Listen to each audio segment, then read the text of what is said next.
So part 6 here, we're starting in the electrical. I got the hood pulled off, as you guys can see, sitting over there. And I'm looking at what we got to start with. And I'm seeing the power wires broke off for the voltage regulator. So the voltage regulator is bad. I have a more modern one to go in it, so we'll put that in there. That won't be a problem. I see the wire is off for the cigarette lighter. And also this white wire here, which I'm wondering if that isn't the power wire for the charging system. I wonder if that comes off the headlights. Might have to look up the wiring diagram on this, or I'll go look at one of my other 400s and see. It has a light switch and everything in it that works. I also have this yellow wire with a. It looks like an orange wire, if it'll focus on it there. And I think the yellow wire goes back.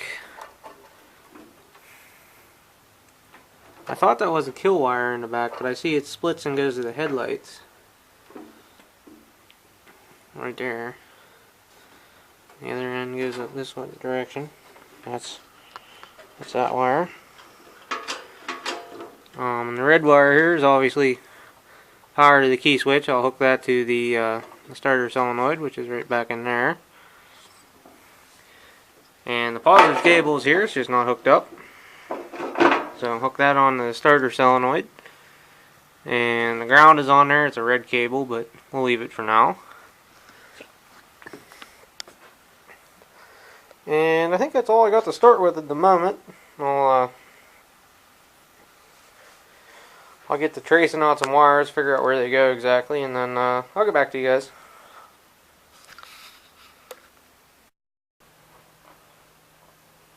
Okay guys, so I got the starter put in, and I got the starter put on. I got most of the gremlins worked out. I got the key switch hooked up. I had to switch the ground and the magneto wires in the 5-prong connector, which was no big deal, and all the extra wires that aren't hooked up now are all for the lights and the cigarette lighter. I got that figured out. The wire running to the back I didn't realize was for the light that's on the engine cover on these, but without further ado, see what she does here.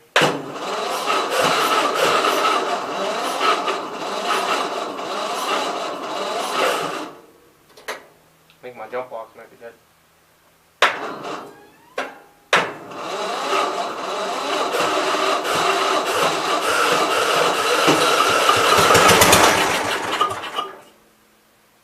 It'll run.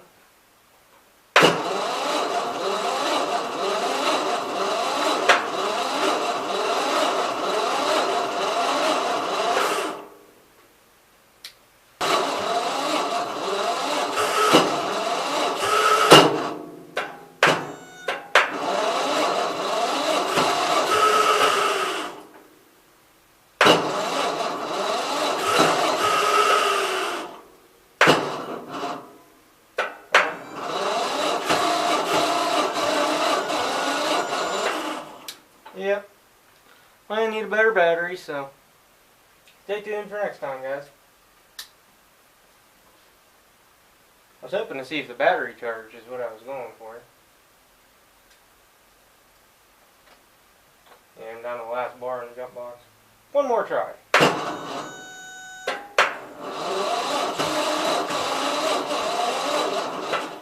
No dice. Okay.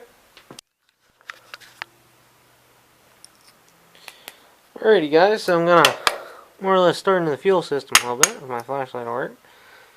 You can see the carb here, it's a pretty, I mean it's a mess, honestly. So, what I'm gonna do is I'm gonna put the bowl gasket in this, that way I can leave some gas in it and I can let it run. I haven't quite decided if I'm gonna show that on camera or not. I don't believe so. I'm just gonna take some compressed air and blow the carb and everything off, and I'll blow all the nuts and everything out of the head here, and I'll bring you guys back because I'll have to pick up some fuel line, and I'll have to see why the tank isn't why the tank isn't draining through the valve in the bottom. I'm assuming it's rusted shut or something like that, but we'll deal with that here in a bit.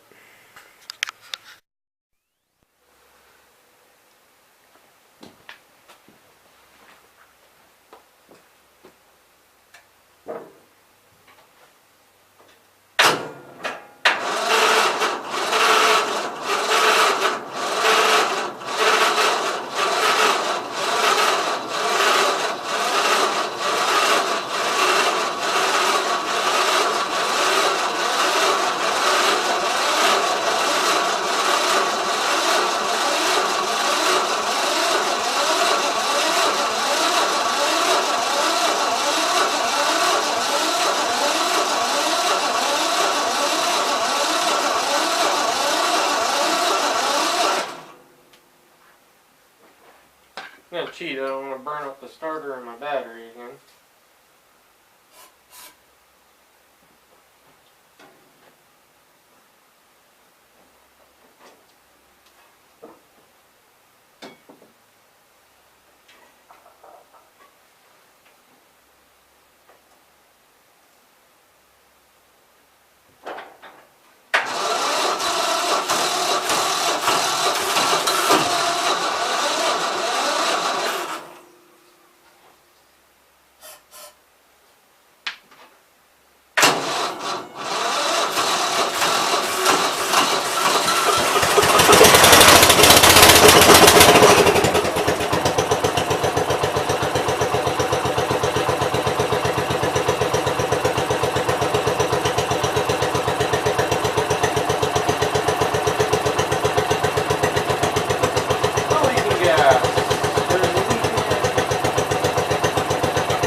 Fuel pump's leaking. Okay, that's good to know. Runs really good though, so the burn's good.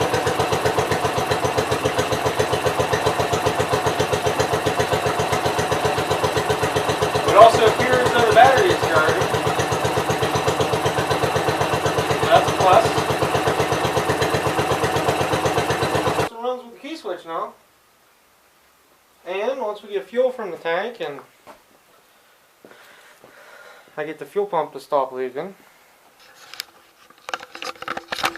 put you guys in for a little closer look. I'll just bump some buttons. Oh, yeah.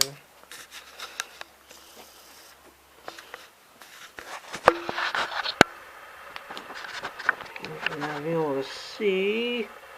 Hopefully you guys can see. Where are you guys?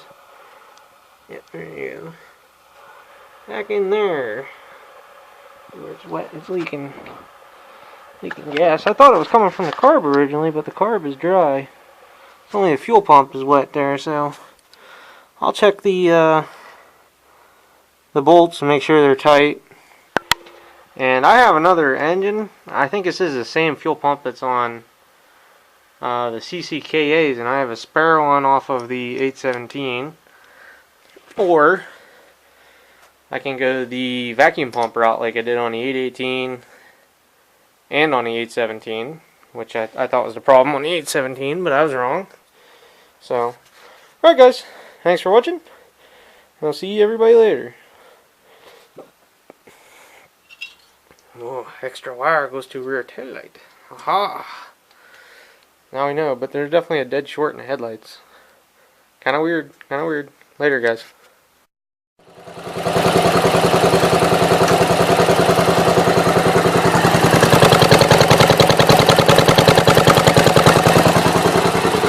So it's a couple days later, I tightened the bolts up on the fuel pump. They were definitely loose, and as you can see, it's not leaking.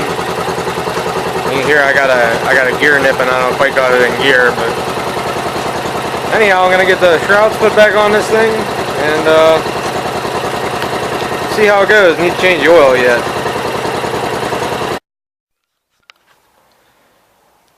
So just back from a successful test drive.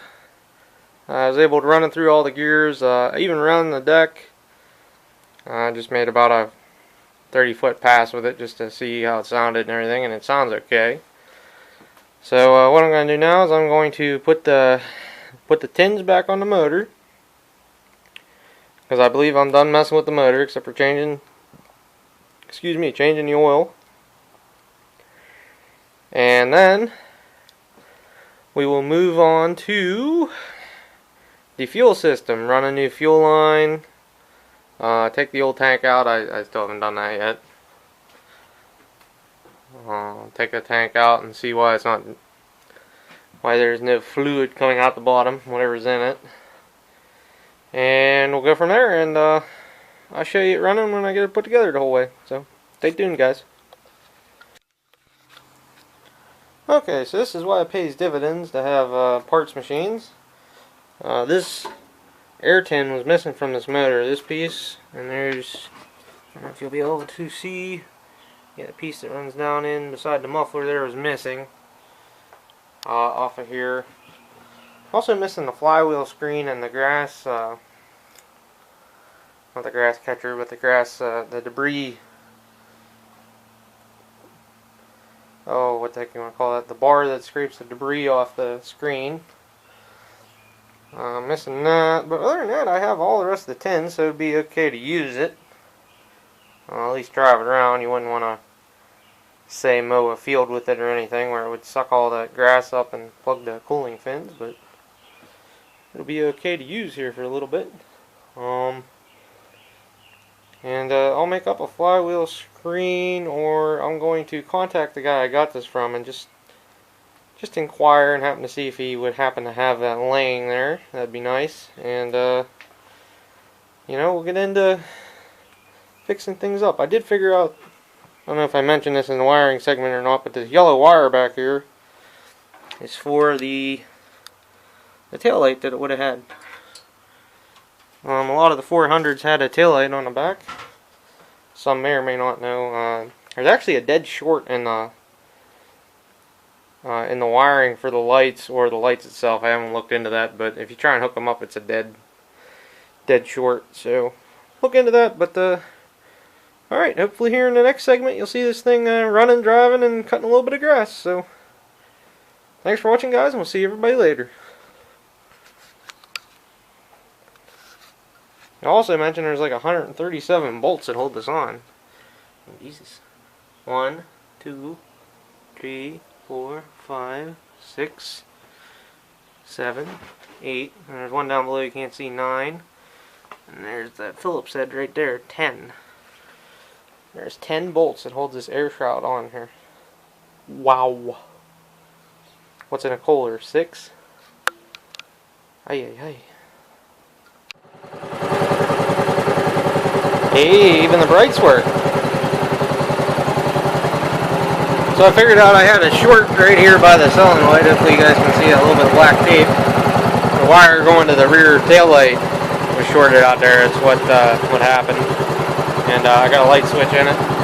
It's not the factory switch, but it'll do.